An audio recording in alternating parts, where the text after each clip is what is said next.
যুবক, কবর আযাব বড় সাংঘাতিক।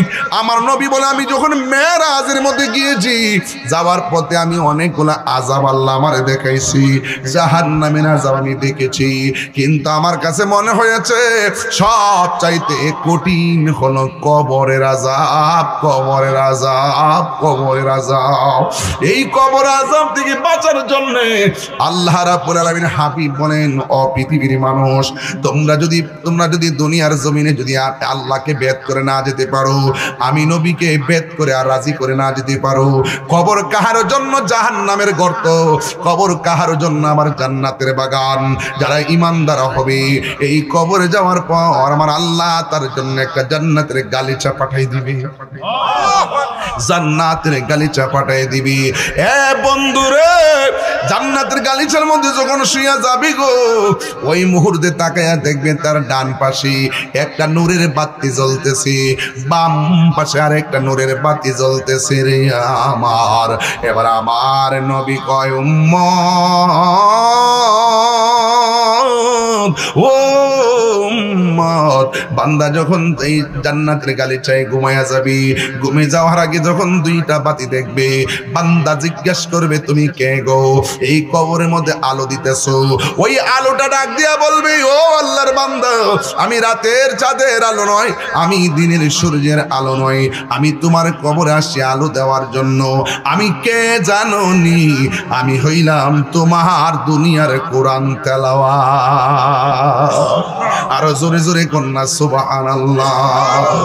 হায়রে আমার, আর একটা আলো আইসা কবরে আলো দিতেছে রে বাবা। এবার কবরবাসী জিজ্ঞাসা করবে, কে গো তুমি আমার কবরের মধ্যে আলো দিতেছো? কই আমারে তুমি চিনো না? আমি কইলাম এই দুনিয়া আর তোমার নেক আমল। এই জন্য যুবক ভাইয়ের আমার নামাজের দরকার আছে না নাই? এই আওয়াজে মানি না, জোরে বলো আছে না নাই? আমার নবী বলে, উম্মত, বেনামাজি হইয়া যদি কবরে যাইবা, ওই কবরের ভিতরে আমি তিনটা শাস্তি দেখছি। একটা শাস্তি হলো ভয়ঙ্কর। কি শাস্তি? আপনারা জবান খুলে বলেন, আমার নবী দেখার ক্ষমতা আছে না নাই? এই আওয়াজে মানি না, জোরে বলো আছে না নাই? আইরে আমার নবী, আপনার নবী বলেন, বেনামাজির প্রথম আযাবটা হলো কি জাননি? এই ডান পাশের মাটি পৃথিবীর এক প্রান্তে যাবে, বাম পাশের মাটি আরেক প্রান্তে যাবে, দুই পাশের মাটি যাইয়া এমন জোরে একটা চাপা মারবো রে বাবা, ডান পাশের হাড্ডিগুলা বাম পাশের হাড্ডির ভিতরে ঢুকে যাবে, বাম পাশের হাড্ডিগুলো ডান পাশের হাড্ডির ভিতরে ঢুকে যাবে। পৃথিবীর মানুষ, এবার আমার নবী, আপনার নবী রাহমাতুল আলামিন বলেন, যখন দুই পাশের মাটি আমার চাপা মারবো, দুই পাশের মাটি তোমার চাপা মারবো, ওই কবরের মানুষটা এমন জোরে আল্লাহরে ডাক দিয়া বলবে, আল্লাহ,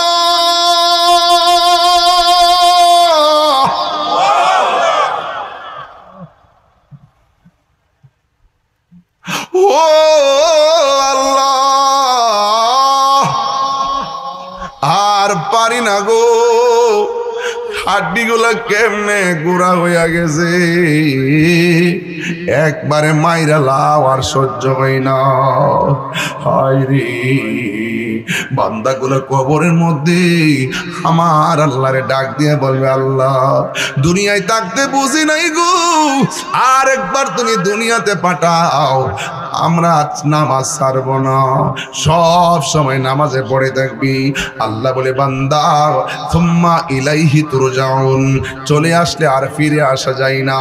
এই কবর মধ্যে প্রথম আযাব হলো দুই পাশের মাটি তোমার চাপ মারবে। আল্লাহর হাবিব বলে, কবর মধ্যে মানুষ যেমন চিৎকার করে, এই সঞ্চারা গ্রামে গুরুস্থান আছে না নাই? যদি আমাদের একটু সুযোগ দিত, গুরুস্থানের মধ্যে যদি যাইতাম, এমন একটা কান যদি আল্লাহ দিত কবরের আওয়াজ শোনার, তাইলে আমরা সবাই শুনতাম কি জানেননি? কবরবাসী এখনো বলতেছে, আগুন তাপ লাগিয়া লাগিয়া, বাঁচাও বাঁচাও বাঁচাও। কি কবরবাসীর কান্নার আওয়াজ শুনে না। আল্লাহর হাবিব বলে, দুইটা জাতি ছাড়া সবাই কবর আযাবের আওয়াজ শুনবে। ও যুবক, দুইটা জাতিকে আমার আল্লাহ কয় মানুষ কবরের আযাবের আওয়াজ শুনবে না, জিন কবরের আওয়াজ শুনবে না। কয় কেন? কয় আমি আল্লাহ জিন এবং মানুষকে বানাইছি ইবাদতের জন্য, আর কাহার হিসাব হবে না, মানুষের হিসাব হবে। আল্লাহ রাব্বুল আলামিন বলেন ওয়ামা খালাকতুল জিন্না ওয়াল ইনসা ইল্লা লিয়াবুদুন। আল্লাহ রাব্বুল আলামিন বলেন আমি মানুষ এবং জিন জাতিকে সৃষ্টি করেছি একমাত্র আমি আল্লাহর গোলামি করার জন্য। ও বান্দারা, আমি আল্লাহ তোরে নিজের হাত দিয়া বানাইয়া এই জায়গার মধ্যে আমি তোরে চোখ দিছি। আমি আল্লাহ কত সুন্দর পৃথিবী বানাইছি তুই দেখার জন্যে। দেখা দেখা আমি আল্লাহকে গবেষণা করার জন্যে। প্রাণ দয়াল রে, গৃহস্থেরা দলে দলে হাঁস মুরগি কতই পালে, সন্ধ্যা হলে ডাক দিয়া আনে ঘরে। প্রাণ দয়াল রে, গৃহস্থেরা দলে দলে হাঁস মুরগি কতই পালে, সন্ধ্যা হইলে ডাক দিয়া আনে ঘরে। যার যত পালিত ছিল সকল রে তো ঘরে নিল, যার যত পালিত ছিল সকল রে তো ঘরে নিল। আমি একা রইলাম অন্ধকারে। প্রাণ দয়াল রে, সন্ধ্যা হইল ডাকে দিনে না মোরে। হাই রে ও সঞ্চারের বাবা,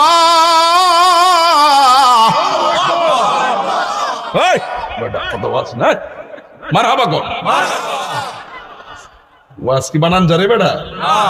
বানাইলে ওয়াজ করতে পারবো কি? বাইরে দিয়ে বাপ ডাইব বানাইয়া সব করন যাবো, ওয়াজ করন যা। একটা বিল্ডিং থেকে আরেকটা বিল্ডিং বানাইলে আসতে বাবা, ওয়াজ কিন্তু বানাই করন জানা, ওয়াজ যা আছে তাই করতে হয়। কথা করতে গেলে হাঁসের বাচ্চা পুকুরে ছাড়ছে সকাল 8টার সময়, ওইটা আসর নামাজের টাইমে দেখে বাচ্চা বাড়িতে ফিরে নাই। মাগরিবের নামাজ হয়ে গেছে, বাচ্চা ফিরে নাই। তখন মালিক কে আমার বাচ্চাগুলা গেছে কই? বাচ্চার মায়া পইরা ওই মালিকে পুকুরের পার যায়, যায় সুই সুই ডাক দেনি রে বাবা, ডাক দে হাঁসটা কোথায় আছে আসার জন্যে। ও যুবকের দল, এবার হাঁসের বাচ্চার মায়া মালিকে পুকুরের পার যায় খুঁজে, বাড়ি খুঁজে, ঘরে ঘরে খুঁজে বাচ্চার মায়া। আল্লাহ বলে বান্দারে আমি আল্লাহ তোরে বড় মায়া কইরা বানাইছি, কোটি গুণ মায়া আমি আল্লাহর কাছে রেখে দিয়েছি। ও বান্দা তুই যখন গুনাহ করস আর আমি অপেক্ষা করি ওই নামটা ধরে কখন ডাক দিবি রহমান, গাফুর গাফার। আল্লাহু আকবার কোন কেন? আরো চিৎকার মেরে কেন আল্লাহু আকবার। দয়ার মালিক কে? মায়ার মালিক কে? হাই রে আমার বৈরবের বাবা, বৃষ্টি দেওয়ার মালিক কে? বৃষ্টি দেওয়ার মালিক কে? আমার বাবারা কিলো কারেন্ট গেছে গা, লাইন আছে, 2 লাইন আছে আবার জেনারেটর হ্যাঁ আছে। 1 মিনিট ছেলে ক্রুজ আর বাজে পড়ে হবে সারবো। হায় হায়, একটা মত বুঝলাম না ঠিকঠাক। ও কই রাখছিলেন নাম্বার সব আমরা নাম্বার সব আসিনছি তো মেম্বার কইছি তো, তোর মেম্বার কইছি ও না এবারও আছে মেম্বার কেমনি কেমনি আগে আমি লিখব বাবার নাম বুঝছি। কইলাম মারহাবা জোরে গন বাজান, মনে হয় আপনার একটু কষ্ট হইতেছে বুঝা লাইছি। আমি কিন্তু ভিতর থেকে ওয়াজ করতেছি, আপনাকে আমার ওয়াজটাকে বাইরেতে মনে করতেছেন?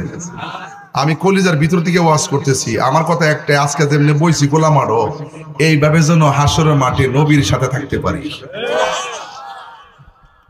রাজি আছেন না নাই? আরো রাজি আছেন না নাই?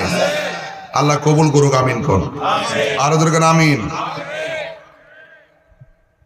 এই জন্য আল্লাহ কয়, ও বান্দারা, আমি আল্লাহ দুইটা নাম দিয়েছি, একটা হলো রহমান, আরেকটা হলো রহিম। এই নাম দিয়া যখন তুই তওবা কইরা আমি আল্লাহর কাছে পাহাড় পরিমাণ গুনাহ লইও যদি চোখের পানি ফেলা যদি কান্দোস, আমি আল্লাহ রাব্বুল আলামিন তোদের জীবনের গুনাহগুলো ক্ষমা করে দিব। আল্লাহ রাব্বুল আলামিন বলে, ও বান্দারা, মিনহা খালাকনাকুম ওয়া ফিহা নুঈদুকুম ওয়া মিনহা নুখরিজুকুম তারাতান উখরা। ও বান্দারা, এই মাটি থেকে তোমাদেরকে সৃজন করেছি, এই মাটিতেই তোমাকে দাফন করা হবে, এই মাটি থেকেই তোমাকে উঠাইয়া হাসরের ময়দানে একত্রিত করা হবে। আপনারা জবান খুলে কোন আমাদের আসল ঘরের নাম কি? এই কবর বড় সাংঘাতিক অন্ধকার, কেমনে কবরে পড়ে থাকবো?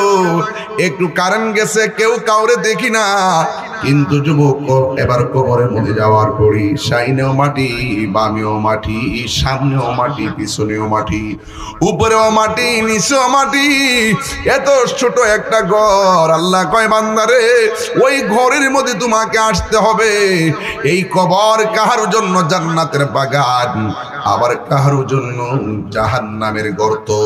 আপনারা জবান খুলে কোন রহমত দেওয়ার মালিককে। এবার আমার যুবক ভাইরা, এই মাটি থেকে আমার বানাইছে কেমনে? আল্লাহ কয়, ও জিবরাইল, ও জিবরাইল, আমি দুনিয়ার জমিনটা এত সুন্দর করে সাজাইছি। আল্লাযী খালাকাকা ফাসাওয়াকা ফাআদালাক ফি আইয়ি সূরাতিন মাশা আরাকাবাক। আল্লাহ কয়, বান্দা, আমি দুনিয়ার মধ্যে বান্দাকে পাঠাবো, এত সুন্দর করে জমিনটা বানাইলাম, বান্দা দুনিয়ার জমিনে চলবে। আমি আল্লাহ সুন্দর করে একটা খুঁটিবিহীন আসমান ছাদ বানাইলাম, একটা খুঁটি আমি লাগাই নাই। বান্দা দুনিয়ার জমিনে চলবে, আমি আল্লাহ আকাশের মধ্যে একটা সূর্য লাগাইয়া দিলাম। বান্দা এই দুনিয়ার মধ্যে চলবে গো, আমি আল্লাহ একটা সুন্দর রাতের বেলা তারকাযুক্ত চাঁদ লাগাইয়া দিলাম। আমার বান্দা দুনিয়াতে পাঠাবো, তুমি দুনিয়ার মধ্যে যাইয়া এক মুষ্টি মাটি নিয়ে আসো। জিবরাইল আলাইহিস সালাম মাটি নেওয়ার জন্য আসলেন। মাটি নেওয়ার জন্য যখন তিনি আসছে, মাটি ডাক দিয়া কয়, ও জিবরাইল, কেন আইছো গো? ওই আসছি মাটি নেওয়ার জন্য। কই কেন? ওই আল্লাহ বলছে দুনিয়ার মধ্যে প্রতিনিধি পাঠাবে, কারণ মাটি তো বালা কইরে জানে এই দুনিয়াতে মানুষ আসার আগে আমার আল্লাহ জিন জাতি পাঠাইছে। জিন জাতি অত অত্যাচার করছে, অবিচার করছে, এত আল্লাহর সঙ্গে নাফরমানি করছে।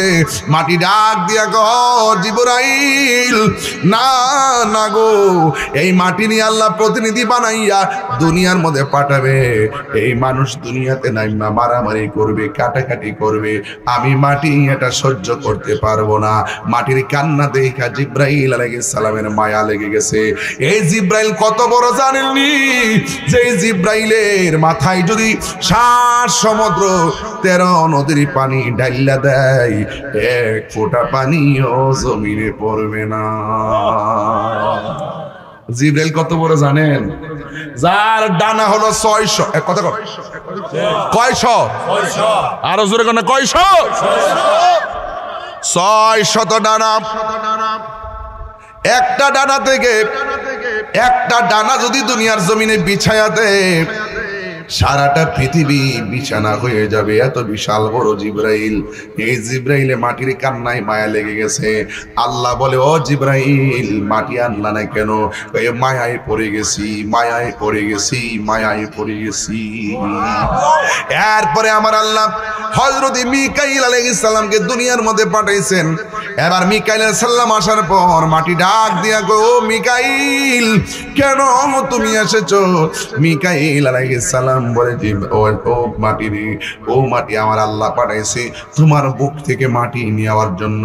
জিবরাইল আলাইহিস সালাম মিকাইলকে ডাক দিয়ে কই, না না না না না, এই মাটি নিয়ে প্রতিনিধি বানাইলে এই প্রতিনিধি আমার মাটির বুকের মধ্যে চইলা চইলা আল্লাহর সঙ্গে নাফরমানি করবে, আমি মাটি এটা সহ্য করতে পারবো না, আমি দিতে পারবো না। এবার মিকাইল আলাইহিস সালামও চলে গেল। বন্ধুরে আমার, ও ভৈরবের বাবা, কি ভাষায় ওয়াজ করলে আপনারা বুঝবেন রে বাবা?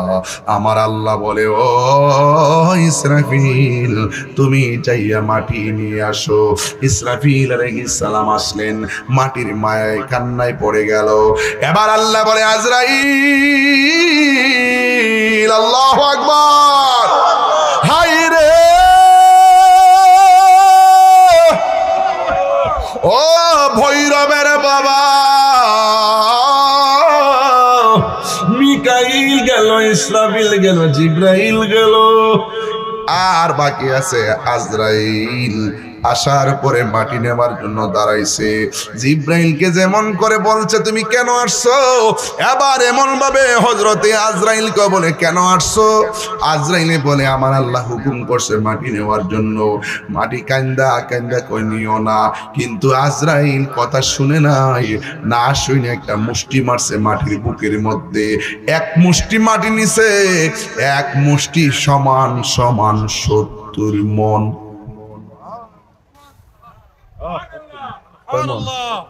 কয় মন? হাত কষ্ট করেছে, হ্যাঁ নামাজ পড়তেছে। যাক 20টা আইলো, জিকির একটা দিই মুহ, যাতে ওই আগের মতন মেরে দিব। অস্ত্র জমা দিছি, ট্রেনিং জমা দিছি না, এমন জিকির দিই আর ইয়া করে এরি খেতে গেলাম সহালে, যাতে কপালে। কথা কন ঠিক না, আরো জোরে কন ঠিক কিনা? সে যে নামে আজরাইল সঠিক সময়ে সন ছাড়া গ্রামে হইব হাজির। আজরাইলে হুদুদি আইব, প্রেম করতো টাইম মতি আইব। কত কাকতি মিনতি করবা তুমি, রেহাই পাবে না।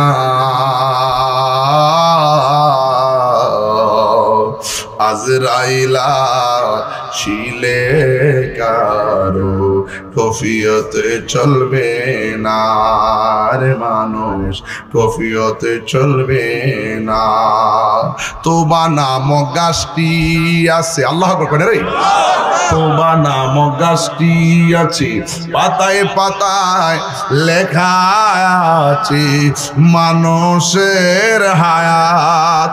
সেই পাতা রিয়া পড়লে, সেই পাতা রিয়া পড়লে মৌতের নিশানা। আজরাইলা শিলে কারো কফিয়ত চলবে না। মিনহা خلقناكم وفيها نعيدكم ومنها نخرجكم تارة أخرى।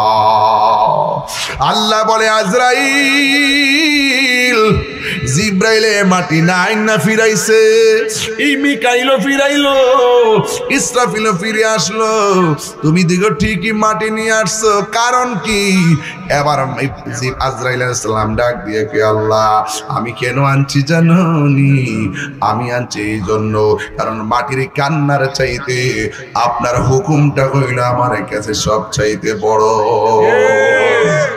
এরপর আল্লাহ কয়, আজরাইল বুঝেছি তোমারই তো দরকার। সুবহানাল্লাহ কথা গেলে গা ওই মাটি দিয়া মানুষ বানাবো, পাশে বৈশা মা কানবো, ভাই কানবো, আমি আল্লাহর হুকুম তুমি পালন করবা দায়িত্বহীন ভাবে। এই জন্য মাটি দিয়ে যত প্রতিনিধি বানাবো, কিয়ামত পর্যন্ত যত মানুষ দুনিয়ার মধ্যে যাবে সব মানুষের রূহ কবজ করার দায়িত্ব আমি আল্লাহ তুমি আজরাইলকে দিয়ে দিলাম। আল্লাহ বলে ফেরেশতারা রে, ফেরেশতারা বানাও, বান্দা বানা। সুবহানাল্লাহ। এবার ফেরেশতারা বান্দা বানাইতে যাই আদমের প্রথম সিলেক্ট করলো। আদম আলাইহিস সালামের গলা পর্যন্ত বানাইছে। আল্লাহ কয় ফেরেশতারা এবার রাখো, গলা থেকে মাথার তালু পর্যন্ত এই অংশটা আমি আল্লাহ নিজের হাত দিয়ে বানাবো। এরপরে আমার আল্লাহ খালাকাল্লাহু আদম আলা সূরাতিহি। ও বন্ধু, আদম আলাইহিস সালামের সূরতটা আমার আল্লাহ নিজে বানাইছে গো। বান্দারে, ও বান্দা, আদম আলাইহিস সালামরে যখন বানাইছে, আদম আলাইহিস সালামকে বানানোর পর আদম আলাইহিস সালামকে দুনিয়ার মধ্যে যে জায়গায় পাঠাইছে ওই দেশটার নাম হলো শ্রীলঙ্কা। জোরে কোন দেশ? ওই দেশের নাম হলো শ্রীলঙ্কা। ওই শ্রীলঙ্কার মধ্যে আদম নবী আইছে গো। এই সময় থেকে হাওয়া এবং মা হাওয়া এবং আদম আলাইহিস সালাম একজন হলো শ্রীলঙ্কা, আরেকজন হলো জেদ্দা। এমন ভাবে আল্লাহ যখন পাঠাইছে ওই যে উইটা জায়গা ফুলামান গরম একটু লাগলে গোস গরমও লাগে, ঠান্ডা দিলে গোস ঠান্ডা লাগে। আল্লাহ আইতো না, আইব আর যাইব। আসা যাওয়া কি যন্ত্রণা, আসা যাওয়া কি যন্ত্রণা, জানে রে দয়া আর আসতাম না। ঠিক না? ঘুমাই যাস গা বেড়া, সেতিনা দিকে মনে করছে।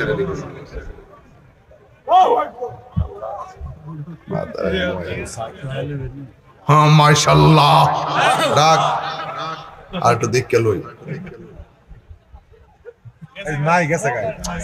আইব আর যাইব, আউতি যাউতি কুছ নিয়ে পৌতি। ছেলেগুলো যারা উঠে গেছে ওরা হেরে গেছে।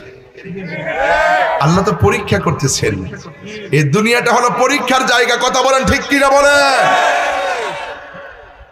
সাধারণত বৃষ্টি পরে উঠতে যাও আর কবরবাসীর কবরের উপরে 24 ঘন্টায় কত ধরনের অন্ধকার আসতেছে, বৃষ্টি আসতেছে, পোকামাকড় ঢুকতেছে, একই ঘরে পড়ে আছে। যাওয়ার কোনো রাস্তা, আরো জোরে যাওয়ার রাস্তা, এটার নাম কি? আরো জোরে নাম কি? কবরে কেমনে থাকব একা একা, তোমার বন্ধু যেন সাথী হয়ে দেই দেখা। নবী চাই কি চাই না? আরো জোরে।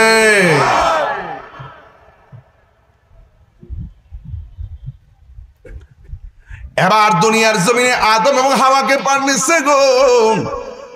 সেই দিন থেকে জোড়ায় জোড়ায় সন্তানগুলো হতে হতে এই পর্যন্ত আমরাও এসেছি। আমার দাদা যাওয়ার সময় যে আনুষ্ঠানিকতা ছিল, আমিও যাওয়ার সময় সেই আনুষ্ঠানিকতাই হবে। দাদা জিন্দিগি থাকার অবস্থায় হাঁটা চলার আনুষ্ঠানিকতা ছিল, আমিও জিন্দা অবস্থায় হাঁটা চলা করি। দাদা মারা যাওয়ার পর মাইকে এলান করে দেওয়া গুলো মারা গেছে, আমিও মারা গেলে এলান করে দেওয়া হবে আমি মারা গেছি। আমার দাদা মারা যাওয়ার পর কাফনের কাপড় কিনে আনছে, আমিও মারা যাওয়ার পরে কাফনের কাপড় কিনে আনা হবে। দাদা মারা যাওয়ার পরে মসজিদের খাট আনা হয়েছে, আমিও মারা যাওয়ার পরে খাট আসবে। 4 জন কাদের মধ্যে কইরা আমার দাদাকে যাই নামাজের মাঠে নিয়ে গেছে, আমাকেও কাদের মধ্যে করে জানাজার মাঠে নিয়ে যাবে।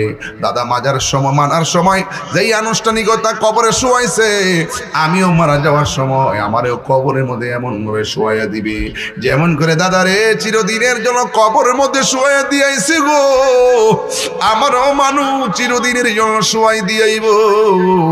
আজকে সঞ্চারে এত মানুষ রাত্রে 1টার সময় ওয়াজ শুনতেছে, কিন্তু আমি মারা গেলে রাতের তো দূরের কথা দিনের বেলা কবর জিয়ারত করতে যাবে না। এই জন্য সবার এক কথাই একটাই, এই পৃথিবীর কেউ কারো আপন না, সবচাইতে বড় আপন সোনার মদিনাওয়ালা। ঠিক এই সঞ্চারা গ্রামে আজরাইল আসছে কি আসে নাই? দেখছেন নি? কেউ দেখে নাই গো। দেখবেন যে এই দিন আপনার সামনে চলে আসবি বড় একটা আজরাইল, তার মাথা থাকবে আসমানে, পা থাকবে জমিনে। বড় একটা আজরাইল আপনার সামনে আইসা এমন ভাবে দাঁড়াইব, দেখা মাত্রই রক্তগুলা পানি পানি হয়ে যাবে, সেলাইন বন্ধ হয়ে যাবে। যুবকের দল, এত বিশাল বড় আজরাইল সঞ্চারা গ্রামে আপনার ঘরের সামনে যখন আসবি, ওই মুহূর্তে আমার নবী আপনার নবী বলেন আজরাইলের সবার সামনে ভয়ঙ্কর সূরতে আসবে না, কাহারো সামনে বন্ধুর মতো আসবে, বন্ধুর মতো আসবে, বন্ধুর মতো আসবে। আইসা আপনাকে সালাম দিব আর বলবে আসতে পারি। এবার ইমানদারের কাছে গিয়া মাতার কাছে যায় বসবে। এই ওয়াজটা আমি আজ থেকে প্রায় 21 বছর আগে বৈরব করছিলাম রে। আমি সব সময় যখন ওই গানটা গাইতাম তখন দোকানের মধ্যে কই থেকে বাউল বক্তাইছি, কই থেকে গানাদার বক্তাইছে গান গায়, অথচ মৌলবীরা আমার গজলের অর্থ করার ক্ষমতা নাই। দুয়ারে রংমহলে থাকবারে বন্ধু, পালঙ্কে শুইয়া কোন সন্ধানে মন চোরায় ঢুকিবে আসিয়া। দুয়ারে প্রহরী থইয়া প্রবেশ করলো কেমনে, আর কি দেখা হবে রে সংসারবাসী জীবনে। মায়া নিধন হারাইলাম ঘুমের ঘরে স্বপনে, আর কি দেখা হবে রে বন্ধু জীবনে। আপনি যদি মৃত্যুর লাশ হইয়া অসুস্থ হইয়া বিছানার মধ্যে পড়ে থাকেন, আপনাকে দেখার জন্য মানুষ লাইন ধরে ধরে আসবে। ডানে মানুষ বসা, বামে মানুষ বসা, দরজায় মানুষ বসা। এবারও আপনাকে দেখার জন্য আসলে আপনি চোখ ঘুরাইয়া ঘুরাইয়া সবাই দেখেন, কিন্তু হঠাৎ করে চোখটা ঘুরে না, হঠাৎ করে শ্বাসটা বের হয় না, হঠাৎ করে হাত পাও লড়ে না। এমন ভাবে আপনি ডেড বডি হয়ে গেলেন। মানুষ বলতেছে হাত দিয়ে লড়ে না, আরেকজনে কই মারা গেছে। আমার প্রশ্ন হলো, মা বাবা দাদা দাদি এতগুলা মানুষ আপনার পাশে বসে আছে, এত বড় আজরাইলে ঘরে ঢুইকা রুহুটারে কোন সময় চার্জারি করলো? একটা মানুষও টের পাই নাই, একটা মানুষও টের পাই নাই। এই জন্য বলছি আপনার ঘরের ভিতরে আজরাইল ঢুকে যাবে। এই জন্য আমার ভাইয়েরা, আমার নবী আপনার নবী রাহমাতুল লিল আলামিন বলেন, একদিন আমি রাতের বেলা ঘুমায় রইলাম, ঘুমের ঘরে স্বপ্নে দেখলাম আমার কাছে আজরাইল আসছে। জুরি বলেন না কে আসছে? আমার সামনে ফেরেশতা আসছে, ফেরেশতা জিবরাইল আসছে। জিবরাইল আলাইহিস সালাম যখন আসছে আমি জিগাইলাম, জিবরাইল, ও জিবরাইল, কেন তুমি আমার ঘুমের ঘরে এসেছো? এবার জিবরাইল আলাইহিস সালাম কই, নবী গো এবার একটু সামনে তাকান না। যেই মাত্র নবী আমার সামনে তাকাইলো, তাকায়া কি দেখতেছেন? আমার নবী আপনার নবী বলেন, আমি দেখতেছি একদল মানুষকে পাথর দিয়ে দিয়ে মাথা ভাঙ্গা ফেলাইতেছে। জিবরাইল রে, এইরকম ভাবে মাথা কেন ভাঙতেছে, কারণ কি? জিবরাইল আলাইহিস সালাম বলে, ইয়া রাসূলুল্লাহ, নবী গো, ও মায়ার নবীজি, এই মানুষগুলাকে কেন মাথা ভাঙতেছে জানেননি? এই মানুষগুলা দুনিয়াতে তাইকা তার মা বাবারে কষ্ট দিয়েছে। কিয়ামত পর্যন্ত যারা মা বাবাকে কষ্ট দিবে তাদের মাথাগুলো ফেরেশতারা এমন ভাবে গোড়া বানাইবো। ইয়া রাসূলুল্লাহ, একটু সামনে তাকান। আমার নবী একটু সামনে তাকালো। আল্লাহর হাবিব ডাক দিয়া বলে, আল্লাহ পরজুর হবে, ও জিবরাইল,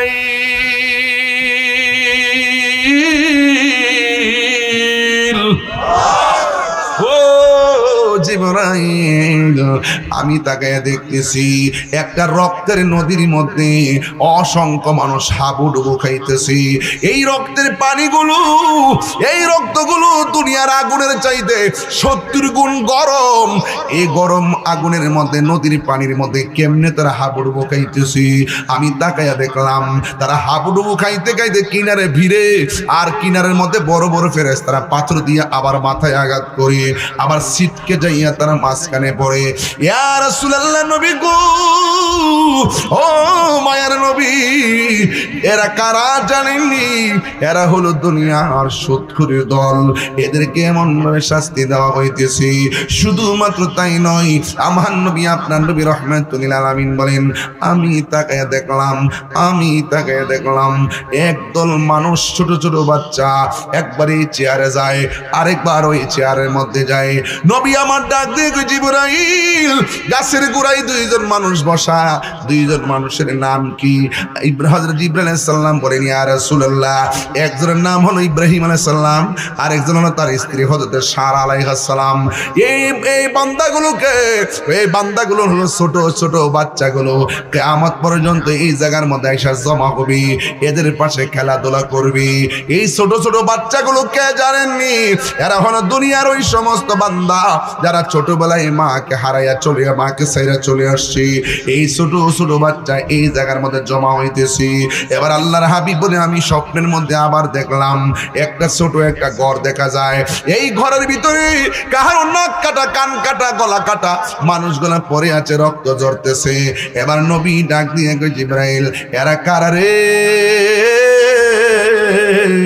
ওরা কে? এবার আমার নবী আপনার নবীকে জিবরাইল বলে, ইয়া রাসূলুল্লাহ, নবী গো আমার, এরা কে জানেননি? এরা হলো এই সমস্ত বান্দা যারা এই দুনিয়ায় হকের জন্য গলা কাটছে, এই হকের জন্য জীবন দিছে গো নবী। এরা হলো দুনিয়ার মুজাহিদের দল যারা দ্বীনের জন্য জীবন দিছে। চিৎকার মেরে কি আল্লাহু আকবার বলা যাবে না? আমি বলেছিলাম যুবক, কবর আযাব বড় সাংঘাতিক। আমার নবী বলে, আমি যখন মেরাজের মধ্যে গিয়েছি, যাওয়ার পথে আমি অনেকগুলো আযাব আল্লাহ আমারে দেখাইছি, জাহান্নামের আযাব আমি দেখেছি। কিন্তু আমার কাছে মনে হয়েছে সব চাইতে কঠিন হলো কবরের আযাব, কবরের আযাব, কবরের আযাব। এই কবর আযাব থেকে বাঁচার জন্য আল্লাহ রাব্বুল আলামিন হাবিব বলেন, ও পৃথিবীর মানুষ, তোমরা যদি দুনিয়ার জমিনে যদি আল্লাহকে বেদ করে না যেতে পারো, আমি নবীকে বেদ করে আর রাজি করে না যেতে পারো, কবর কাহার জন্য জাহান্নামের গর্ত, কবর কাহার জন্য আমার জান্নাতের বাগান। যারা ঈমানদার হবে, এই কবরে যাওয়ার পর আমার আল্লাহ তার জন্য একটা জান্নাতের গালিচা পাঠাই দিবে, জান্নাতের গালিচা পাঠাই দিবি। এ বন্ধুরে, জান্নাতের গালিচার মধ্যে যখন শুইয়া যাবি গো, ওই মুহূর্তে তাকায়া দেখবে তার ডান পাশে একটা নূরের বাতি জ্বলতেছে, বাম পাশে আর একটা নূরের বাতি জ্বলতেছে রে আমার। এবার আমার নবী কয়, উম্মত, ও উম্মত, বান্দা যখন এই জান্নাতের গালিচায় ঘুমায়া যাবি, ঘুমে যাওয়ার আগে যখন দুইটা বাতি দেখবে, বান্দা জিজ্ঞাসা করবে, তুমি কে গো? এই কবরের মধ্যে আলো দিতেছো। ওই আলোটা ডাক দিয়া বলবে, ও আল্লাহর বান্দা, আমি রাতের চাঁদের আলো নয়, আমি দিনের সূর্যের আলো নয়, আমি তোমার কবরে আসছি আলো দেওয়ার জন্য। আমি কে জানো নি? আমি হইলাম তোমার দুনিয়ার কোরআন তেলাওয়াত। আরো জোরে জোরে কন্যা সুবহানাল্লাহ। হায়রে আমার, আর একটা আলো আইসা কবরে আলো দিতেছে রে বাবা। এবার কবরবাসী জিজ্ঞাসা করবি, কে গো? তুমি আমার কবরের মধ্যে আলো দিতেছো, আমারে তুমি চিনো না? আমি কইলাম, এই দুনিয়া আর তোমার নেক আমল। এই জন্য যুবক ভাইয়ের আমার নামাজের দরকার আছে না নাই? এই আওয়াজে মানি না, জুড়ে বলো আছে না নাই? আমার নবী বলে, উম্মত, বেনামাজি হইয়া যদি কবরে যাইবা, ওই কবরের ভিতরে আমি তিনটা শাস্তি দেখছি। একটা শাস্তি হলো ভয়ঙ্কর। এই কি শাস্তি? আপনারা জবান খুলে বলেন, আমার নবী দেখার ক্ষমতা আছে না নাই? এই আওয়াজে মানি না, জোরে বলো আছে না নাই? আইরে আমার নবী, আপনার নবী বলেন বেনামাজির প্রথম আযাবটা হলো কি জাননি? এই ডান পাশের মাটি পৃথিবীর এক প্রান্তে যাবে, বাম পাশের মাটি আরেক প্রান্তে যাবে। দুই পাশের মাটি যাইয়া এমন জোরে একটা চাপা মারবো রে বাবা, ডান পাশের হাড্ডিগুলা বাম পাশের হাড্ডির ভিতরে ঢুকে যাবে, বাম পাশের হাড্ডিগুলো ডান পাশের হাড্ডির ভিতরে ঢুকে যাবে। পৃথিবীর মানুষ, এবার আমার নবী, আপনার নবী রাহমাতুল আলামিন বলেন, যখন দুই পাশের মাটি আমার চাপা মারবো, দুই পাশের মাটি তোমার চাপা মারবো, ওই কবরের মানুষটা এমন জোরে আল্লাহরে ডাক দিয়ে বলবে, আল্লাহ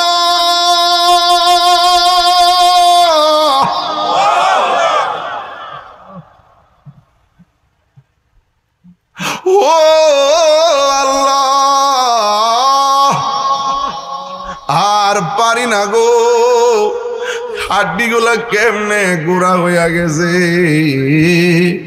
একবারে মাইরা লাও, আর সহ্য হয় না। হায় রে, বান্দাগুলো কবরের মধ্যে আমার আল্লাহরে ডাক দিয়ে বলবে, আল্লাহ দুনিয়ায় থাকতে বুঝি নাই গো, আর একবার তুমি দুনিয়াতে পাঠাও, আমরা নামাজ ছাড়ব না, সব সময় নামাজে পড়ে থাকবি। আল্লাহ বলে, বান্দা সুম্মা ইলাইহি তুরজাউন, চলে আসলে আর ফিরে আসা যায় না। এই কবর মধ্যে প্রথম আযাব হলো দুই পাশের মাটি তোমার চাপ মারবে। আল্লাহর হাবিব বলে, কবরের মধ্যে মানুষ যেমন চিৎকার করে, এই সঞ্চারা গ্রামে গুরুস্থান আছে না নাই? যদি আমাদের একটু সুযোগ দিত, গুরুস্থানের মধ্যে যদি যাইতাম, এমন একটা কান যদি আল্লাহ দিত কবরের আওয়াজ শোনার, তাইলে আমরা সবাই শুনতাম। কি জানেননি?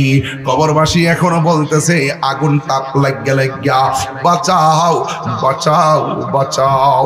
কি কবরবাসীর কান্নার আওয়াজ শুনে না। আল্লাহর হাবিব বলে, দুইটা জাতি ছাড়া সবাই কবর আযাবের আওয়াজ শুনবে।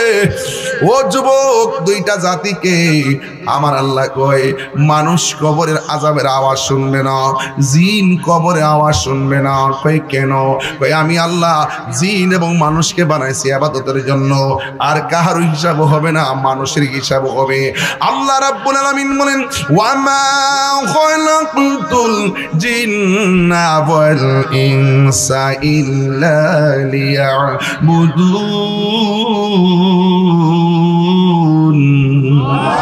আল্লাহ রাব্বুল আলামিন বলেন, আমি মানুষ এবং জিন জাতিকে সৃষ্টি করেছি একমাত্র আমি আল্লাহর গোলামি করার জন্য। এই জন্য আমার নবী কয়, উম্মত নামাজ ছাড়া কবরে গেলে খবর আছে।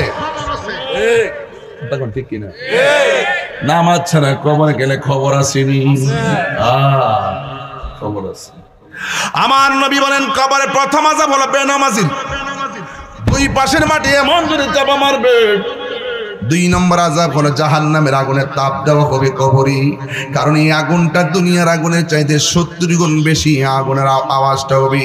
যেমন একটা ঘটনা মনে পড়ে গেল, কইতাম না বাজার, এক সন্তান তার বাবারে জানাজার নামাজ পড়াইয়া কবরের মধ্যে শোয়াইছি। কবরের মধ্যে অতিরিক্ত মাটি থাকে কি থাকে না? কবর দেওয়ার পরে কিছু মাটি দেখবেন টাল হয়ে ফিরে থাকে। এবার সন্তানরা মনে মনে ভাবতেছেন, আমার বাবার কবরে উচ্ছিষ্ট মাটি দিয়ে একটা স্মৃতি বানাবো। স্মৃতি বানাইতে যাই একটা কলস বানাইলেন, মাটির একটা কলস বানাইছে। বানাইয়া রাতের বেলা এই কলসের মধ্যে পানি রাখছি। সকালবেলা ওইটা দেখি এই পানিটা আগুনের চাইতে আরো গরম হয়ে গেছে। এবার সকালবেলা পানি রাখছি, রাতের বেলা দেখে আগুনের মতো গরম হয়ে গেছে। একদিন না, 2 দিন না রে বাবা, 3 দিন পর্যন্ত পানি গরম হয়ে যায়। যদি ঘরের ভিতরে পানি রাখো আগুনের মতো গরম হয়ে যায়। এবারে এক ভাই আর একবারে ডাক দিয়ে ভাইরে ঘটনাটা কি? আমার আব্বার কবরের মাটি দিয়ে কলস বানাইলাম, কবরের পায়ে কলসের পানি কেন গরম হয়ে যায়? আর একবার ডাক দিয়া কয়, ওই কবরের মাটি দিয়ে কলস বানাইছি। বন্ধু ডাক দিয়া দিয়া কয়, তোমার কলসের পানি কেন গরম হয় জানোনি? কারণ তোমার আব্বা যেই কবরের মাটির মধ্যে শুইছে, এই কবরের মধ্যে ভালো অবস্থানে নাই, কবরের মধ্যে আযাব হইতেছে। এই আযাবের প্রতিবিম্ব তোমার কবরের মাটি কলসের মধ্যে ফালাইয়া তোমাদেরকে সতর্ক করা হচ্ছে। এখনো সময় আছে, নামাজ পড়ো, এখনো সময় আছে গো। ও আমার নবীর দামান ধরো। এবার আমার নবী, আপনার নবী বলে, 2 নম্বর হলো কবরের ভিতরে জাহান্নামের আগুন ঢুকাইয়া দেওয়া হবে। বাড়ির পাশে আগুন লাগলে ফায়ার সার্ভিসে আগুন নিভাইতে যায়, কিন্তু কবরের মধ্যে আগুন জ্বললে কেউ জানার নিভাইব দূরের কথা, কান দিয়েও শোনার কোনো ক্ষমতা নাই। আমার দাদা কেমন আছে আমি জানি না, বাবা কেমন আছে আমি জানি না, নানা কেমন আছে আমি জানি না, আমি জানি না আমি কেমন থাকবো, কেমন থাকবো, কেমন থাকবো। এই একা একা কবরে কেমনে থাকবো গো?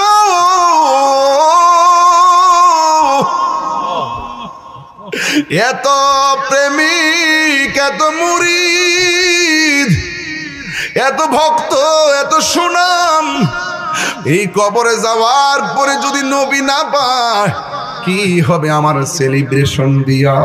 ওই কবরে নবী আসলে আমাদের লাভ আছে না নাই রে? 3 নম্বর হলো কবরে যদি বেনামাজি হইয়া যান, তাইলে আপনার গায়ের মধ্যে বিচ্ছু লাগাইব, সাপ লাগাইব, এমন ভাবে কবরের মধ্যে জ্বলতে থাকবেন আর জ্বলতে থাকবেন। এই জন্য আমার যুবক ভাইরা, এক লোক নামাজ পড়ে, রোজা রাখে, নামাজ পড়লেও আবার চলবে না। নামাজ যারা পড়ে তারা মুনাফিকি করে না, নামাজ যারা পড়ে তারা হারাম খায় না, নামাজ যারা পড়ে তারা হারাম খায় না, নামাজ যারা পড়ে তারা ঘুষ খায় না, নামাজ যারা পড়ে তারা সুদ খায় না। এখন প্রশ্ন হলো, হুজুর আমার দেশে নামাজও পড়ে হারামও খায়, একটাই কথা মনে রাখবেন, নামাজ পড়লেও যারা হারাম খায় এদের নামাজ কোনো কাজে আসবে না। কথা বলেন ঠিক কিনা? এত বড় একটা হুজুরের মতো মুখে দাড়ি, বাবা স্বনামধন্য ব্যবসায়ী, তার নমুনা দেখে মানুষ বড় পাগল। যেই লোকটা দোকানে ভালো করে কথা কয়, যেই লোকটা নামাজ পড়ে, মানুষ কিন্তু দুর্বল থাকে। এই লোকটা ব্যবসা করে, সকালবেলা ব্যবসা ভালো জমে, বিকালবেলা ব্যবসা ভালো জমে, অনেক টাকার মালিক হয়ে গেছে। লোকটা বড় 5 ওয়াক্ত নামাজ পড়তো, লোকটা রোজা রাখতো, এমন ভাবে চলতো, মানুষ দেখলে মনে করতো যেন আল্লাহর ওলি, মানুষ তারে এমন বিশ্বাস করতো। আপনারা জবান খুলে কোন, আজরাইল তো একদিন না একদিন কাছে আসবে কি আসবে না? আজরাইল আমার কাছে আসবে। ও বন্ধু, বন্ধু রে, আজরাইল একদিন আসবে। এমন ভাবে ব্যবসায়ীর সামনে আজরাইল এসে গেছে। দেখবেন কিছু কিছু মানুষ অকালে মারা যায়, শাস্ত্রে চা খাইতেছে, বিকাল বেলা বুকে ব্যথা উঠতে মারা গেছে। এমন দৃষ্টান্ত সঞ্চারা গ্রামে আসে না নাই? ওই মানুষটা হঠাৎ করে মারা গেছে, মানুষ আর দুঃখ রাখার জায়গা নাই। এই লোকটা এত সুন্দর করে ব্যবসা করতো, লোকটা মারা গেল। এই লোকটা এত সুন্দর করে দাড়ি দুড়ি রাখছে, লোকটা মারা গেল। এই লোকটা সুন্দর সুনামধন্য ব্যবসায়ী, এই লোকটা মারা গেছে। মানুষের আফসোসের সীমা নাই। আমার দেশে দেখবেন ভালো একটা মানুষ মারা গেলে আর কবর করবার লাগে দেখবেন 60-70 জন যায়। যায়নি 60-70 জন চলে যায়। এই জন্য কবর করবেন, কবর করা ভালো। আমার নবী, আপনার নবী রাহমাতুল লিল আলামিন কবর আযাব সম্পর্কে অনেক কঠিন কঠিন কথা বলে গিয়েছেন। আমি যেই কথাটা বলতেছিলাম কথাটা শেষ করি। এবার লোকটা যখন মারা গেছি, যে এই লোকটার নামাজ পড়ে, সৎ ব্যবসায়ী, তার ভক্ত সমাজে আছে না নাই? ওই ভক্তের মধ্য থেকে কয়েকজন ভক্ত গেছেন গুরুস্থানে কবর করার জন্যে। এবার যখন কবর করা শেষ হয়ে গেল, যেই মাত্র তারা কোদাল নিয়ে বাড়িতে আসবে, বন্ধুরে আমার, ও সঞ্চারার বাবা, এবার আমার নবী, আপনার নবী দেখেন কবর আযাব কত কঠিন। শুনেন, এবার যখন গেছে মানুষে কবর করার জন্যে, কবর করা শেষ হয়ে গেছে, কোদাল নিয়ে যখন বাড়িতে আইসা কবরের দিকে তাকাইছে, তাকায়া দেখতেছেন কবরের ভিতরে বিষধর সাপ এসে গেছে। এবার ওরা মনে মনে কয়, এত সুন্দর মানুষটা মারা গেল, যে এই মানুষটা 5 ওয়াক্ত নামাজ পড়তো, যে এই মানুষটা রোজা রাখতো, যে এই মানুষটার মুখের মধ্যে দাড়ি, মাথার মধ্যে টুপি, যেই মানুষটা এত সুন্দর করে ইবাদত করত, এই মানুষটা মারা গেল, আমরা কবর করলাম, কিন্তু কবরের ভিতরে কেন সাপ আসলো? এরা দুইজন এলাকার মধ্যে জানাইলো, গ্রামবাসী সিদ্ধান্ত নিল লাশ তো দাফন করা লাগবে, আবার কবর করো। একটা কবর করা কিন্তু অনেক কঠিন, এত মাটি তিল্লা যারা কবর করে তারা বুঝে কবর করা কত কঠিন। ও বন্ধরে, বন্ধরে, ও বাবা, এবার আর একটা কবর করলো, অর্ধেকটা কবর করতে পারি নাই, সাপ এসে ঢুকে গেল। সবাই লাফ মারে উঠা গ্রামের সবাই ডাকলেন, ডাইকা বলেন কি ব্যাপার, এই লোকটা এত ভালো, একটা কবর করলাম, শেষ করার পরে সাপ, আরেকটা কবর করলাম, অর্ধেক করতে পারলাম না, সাপ এসে গেছি, এখন আমরা লাশ তো দাফন করা লাগবে। সমাজের মানুষ সিদ্ধান্ত নিল আবার আরেকটা কবর করো। এবার আরেকটা কবর করে গেল, মাশাআল্লাহ সুন্দর করে কবরটা করলো। কবর করার পরে দেখেন কোন ধরনের সাপ নাই। হঠাৎ করে তাকিয়ে দেখি কবরে এক পাশ থেকে সাপ এসে গেছে। এবার ওরা মনে মনে কয়, আমি কত কবর করতাম আর সাপ দেখতাম, এখন কি করব? এবার ইন দি মিন টাইমে তারা মনে মনে ভাবেন, কবর করা তো অনেক কঠিন, কবর করা অনেক কঠিন। ও বন্ধুরে আমার, ওরা মনে মনে কয় আমরা কবর কুরমু কত, আর সাপ আসবে কত, সময়ের তো ব্যাপার। ওরা তখন দৌড়াইয়া আমার নবীর কাছে হাজির হয়ে গেছি। যাইয়া কই, নবী গো, নবী গো, ও মায়ার নবী, আমাদের সমাজের একটা ভালো মানুষ মারা গেল, কবরের মধ্যে দেখি শুধুমাত্র সাপ আর সাপ, এখন আমরা কি করব? আল্লাহর হাবিব ডাক দিয়ে কয়, এলাকাবাসী তোমরা আবার যাইয়া কবর করবা, কবর করার পরে সাপ থাকলেও এই কবরে দাফন করবা, না থাকলেও দাফন করবা।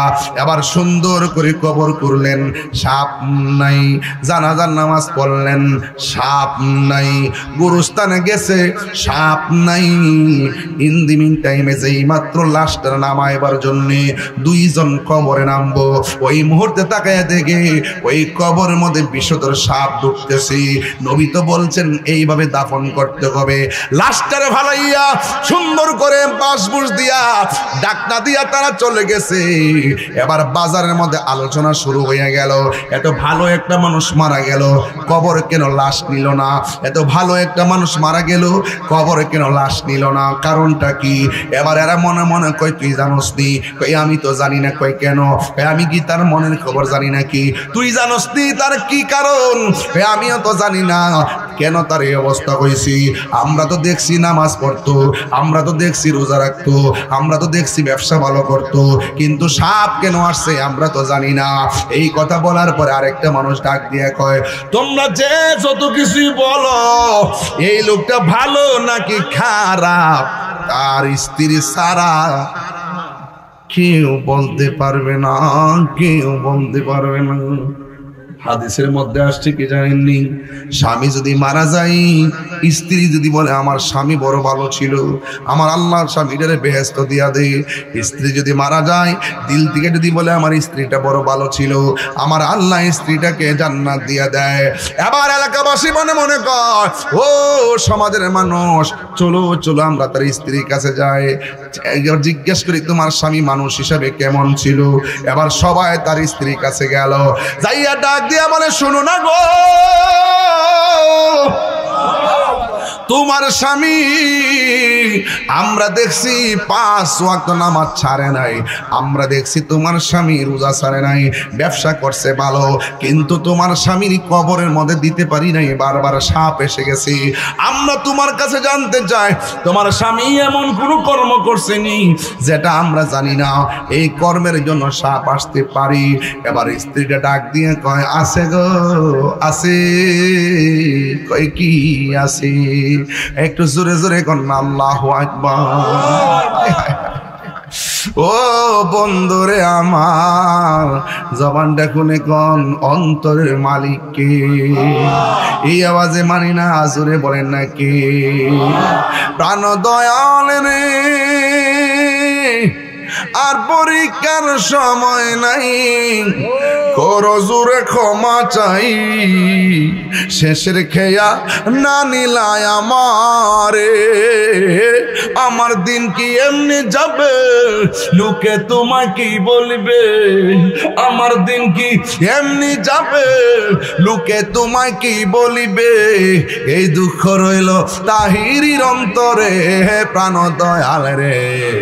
সন্ধ্যা হইল ডাকি দিলে না মোরে, ওরে সন্ধ্যা হইল ডাক দিলে না মোরে, প্রাণ দয়াল রে। সন্ধ্যা হইল ডাকি দিলে না মোরে। আরে এই বোতলটা এই বইয়ের মধ্যে আছে, 50 টাকা দিয়ে নিয়ে আসে না আমার ছেলেটা, এরা ইয়ে করে। আরেকটা আছে, প্রাণ দয়াল রে পার ঘাটাই পার হব বলে সূর্য গেল অস্ত চলে, কত ঘাটে করিলাম প্রার্থনা, আধারে গিরিল ধরা, পথ দেখি না দিশে হারা, হাত ধরে পথ কে দেখাবে মুরে, প্রাণ দয়াল রে। সন্ধ্যা হইল ডাকি দিলে না মুরে, সন্ধ্যা হইল। আরে বাবা যাইতেছে কত বেলা নাকি আইতাছে, কথা কোন কি লেখা? কেউ যে ডাইকা কিনারে বেরোয় না বাবা, কেউ কাউরে কিনারে বেরোইতো না। পৃথিবীর কেউ কাউরে ঘরে, পৃথিবীর কেউ কাহার ঘরে আগুন দেয় না, যার যার ঘরে আগুন দেওয়া লাগবে, যার যার ঘরে আলো দেওয়া লাগবে। এই কথা কোন ঠিক না বেঠে? আমার ভাইয়েরা, এই যে বন্ধন, এই যে সুন্দর বন্ধন, হারিয়ে যাব একদিন আমি, রব নাই ভুবন চিরদিন।